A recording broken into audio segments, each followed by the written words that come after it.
Hello, so I've got Jordan from Hewlett-Packard, Malcolm from Intel with me again, and we've been discussing the digital workplace transformation. So I want to find out a little bit more about what this digital workplace is really going to be like and what sort of improvements that you could make and realistically are going to be making in the next 3 years. So guys, welcome back after hours at the Reg. Tell me, this transformation that's going to go on in the next 3 years, is the workplace going to look very different, or is it going to be more or less the same as it is today? That's a great question, right? Yeah. And if we could really look into the future, then we'd all be richer than we are today. But the reality is that people are still going to work in broadly the same way. Yeah. And people are the centre of the workplace, right? People are the way that organisations run. People are the way. That's where their intellectual capital is stored. That's where organisations have the ability to make real changes, make real improvements. The capital that's within the people themselves are the most important part of the workplace, and it's important. Not important, but it's often we get lost in this technology discussion, that somehow the technology is going to be the transformative element. Actually, the people are going to be the transformative element, but they need to be supported by technology. And that technology landscape, as we've seen, history tells us that the technology landscape is changing and will continue to change, and it is going to look different in 3 years' time. Is it going to look remarkably different? We're not going to be going to work on hoverboards, I don't think. But will we be arriving at places that are more engaging, that are more fun, that are designed to attract and retain talent, designed physically to promote creativity, rather than just the cubes that we've been in for I don't know how long. Okay. Yeah. Malcolm, yeah. Yeah, I was going to say, I think if you look at some of the developments, which are kind of like early, but will, as we go out over the next three or so years, have a significant impact. So the way people work is changing, yeah. So no longer, as we've said already, sort of will you just be in your desk, you'll be doing a bit of work from home, you'll be doing a bit of work from Starbucks, you might be doing it on the train or wherever. Other coffee brands are available, of course. I was sorry about that. Yes. So from the coffee shop, yeah. But okay, but let's take that in then. Let's say, okay, let's imagine that I've got a real, I've got a proper job, and it's 3 years in the future. Hey? Well, hell, that would be. So I am arriving for work. Well, first of all, will I arrive from work? We've been shoving people out of these cubes for 10 years now. Are we going to be inviting people back in? I think, yes. I think there is there's definitely a trend towards trying to get people back into the office for the right type of work, right? And there's never going to be a single brush answer that says yes or no.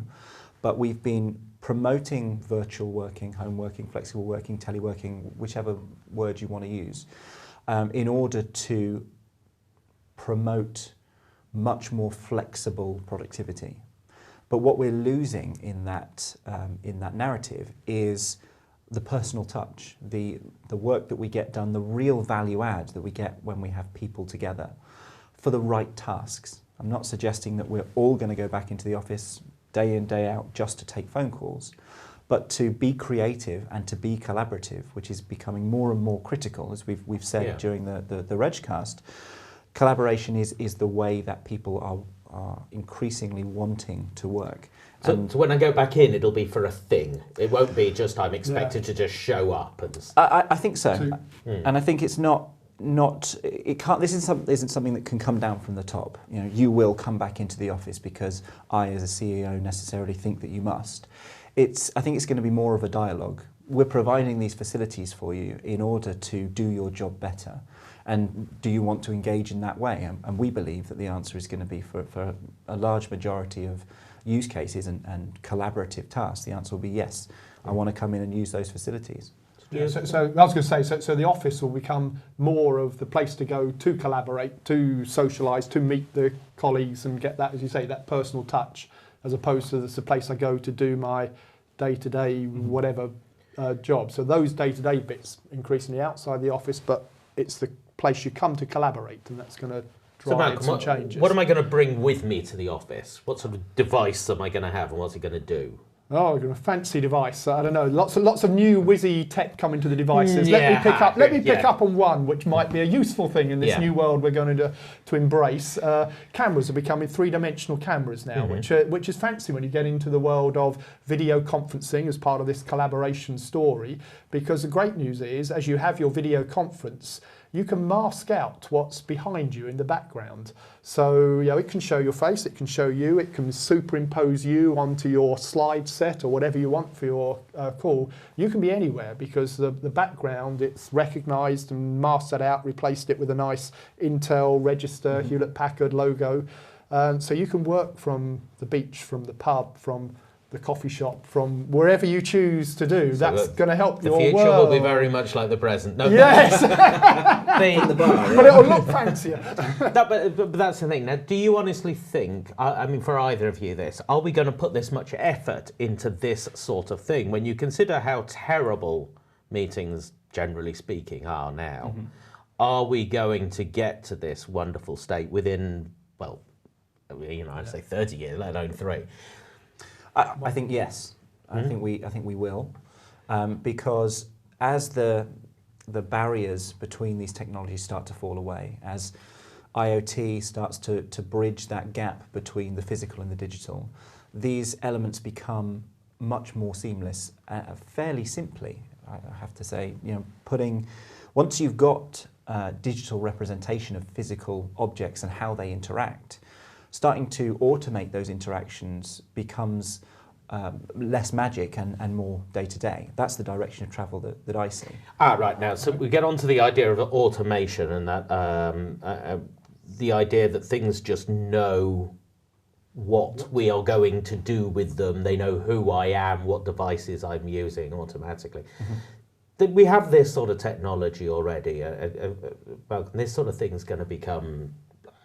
I imagine that this sort of thing is going to become essential if we're going to have this kind of workplace. I think for sure, the devices will get a lot smarter. There'll be, we're even talking of things that can recognise your emotions. So it'll tell if you're having a bad day and respond differently to you. So the interaction between the human and the device.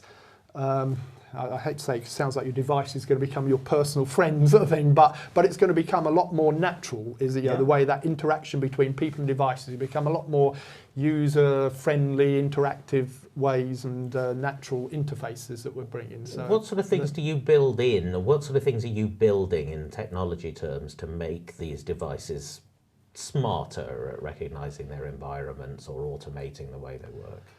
Oh, gee, there's bits buried inside that can recognise the location the device is in and respond differently depending on its physical location, can recognise the person, gestures from the person, various ways. We're increasingly starting to see speech, voice recognition, all that sort of capability. So the way that so the device is aware of its environment and it's able to interact with the user in a more human way rather than a computer way. We've been forced up to now to use passwords and all of those things that they're just a pain.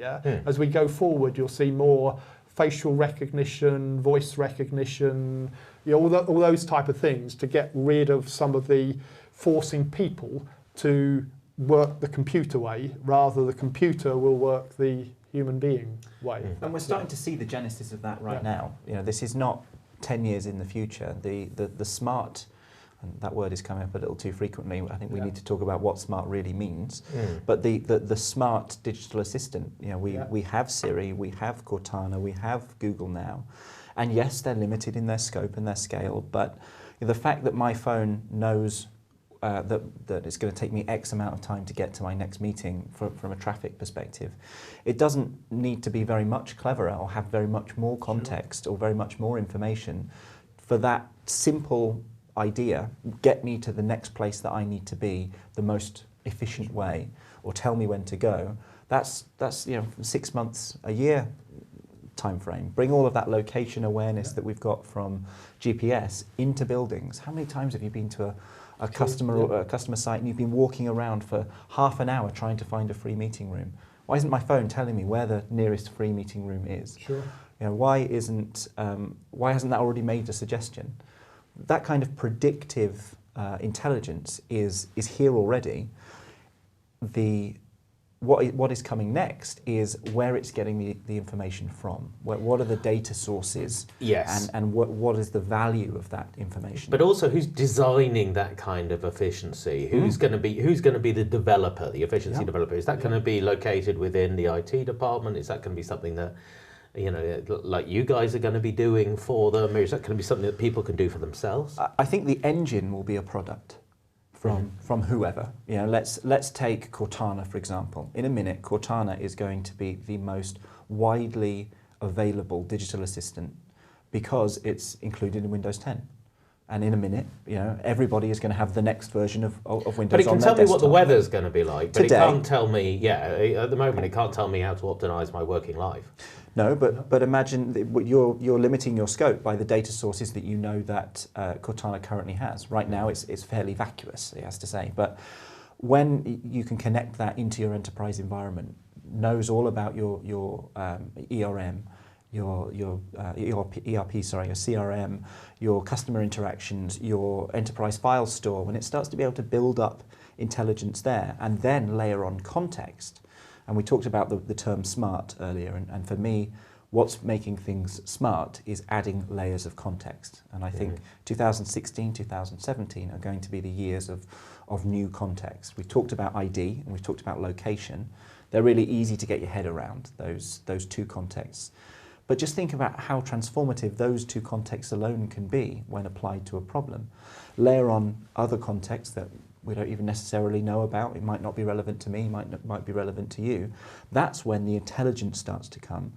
And the bit that I think the IT organization will do, they are relevant to this conversation, this isn't all going to be a Microsoft, Cortana, Siri, Google Now discussion, is adding the logic that ties some of these contexts together. Why is this important? Why is this going to change my life? And then even make that democratized.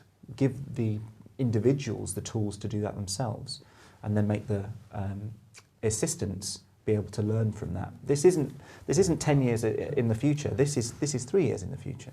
Okay, guys. So to wrap you up, I'm going to give you a challenge. So if we're gonna start off on that, you know, the journey of 3 years starts with a single step. So someone's got to take that single step today, and they've got there. Now, if they're in the average workplace and they'd like to get there, what are they going to do today? What should they be investing in today? Malcolm, you take that first.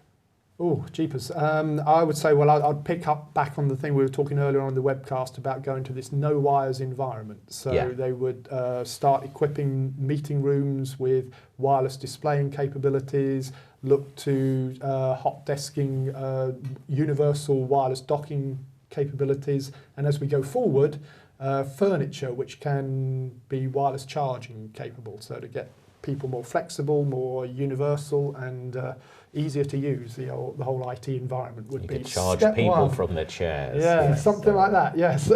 That's it. Okay, that's good. And so I would go one step earlier and say that the first step is to build a plan. If you can make evolutionary steps fairly simply. But we're talking about a digital workplace transformation here. We're not talking about, you know, this tactical solution or this tactical solution. It's about digitally enabling your workforce. And in order to truly engage on that journey, you have to make a plan to begin with, which is aligned. And that doesn't have to take forever. You can do that relatively quickly with the right support. But then if we're going to, what we think is likely to drop out of that as quick wins, you're absolutely right, wireless. Wireless is absolutely critical. Being able to get people productive in any location is absolutely critical. Cutting those last wires, because they are tethers. You know, why would you? It amazes me people are still rolling out desk phones. Why would you tie your talent to a desk in order to have a conversation? That seems so 1990s to me. But then wireless, cut those cords. Have a plan and invest in robust, enterprise scalable and universal unified communications and collaboration. Put the technology landscape and the technology foundation in place to allow people to communicate better wherever they are, whether that's in the office, where you can, as an organisation, deliver so much more value add, or whether that be out in the wild. All right, guys, thank you very much. Malcolm, thank you. George, thank you very much. Thank you. In 3 years' time, then what will happen is Cortana will be able to come in and say, very upset with what you've been saying about her. Yes. Yes. But thanks for joining us after hours, and thank you for watching. And if there's more of these after hours chats that you want, just let us know what you want to hear about, and we'll do them for you. Thank you.